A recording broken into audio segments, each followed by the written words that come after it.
దాడి చేసినటువంటి రాక్షస వైనాన్ని తీవ్రంగా ఖండిస్తా ఉన్నాం.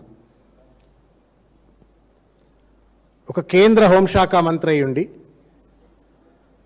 తన పైన ఒక విమర్శ వస్తే ఆ విమర్శను ప్రజాస్వామ్యబద్ధంగా తిప్పికొట్టాల్సింది పోయి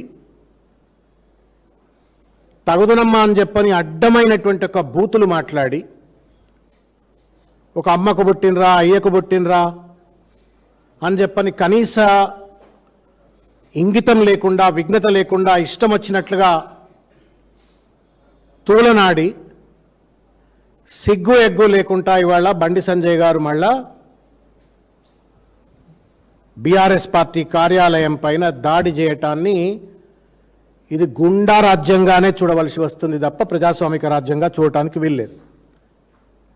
ఆ విజువల్స్ చూస్తే పోలీసులు తర్వాత గుండాగాళ్ళు కలిసి వచ్చిండ్రా అన్నట్టుగానే ఉంది తప్ప ఇంకొకటి లేదు.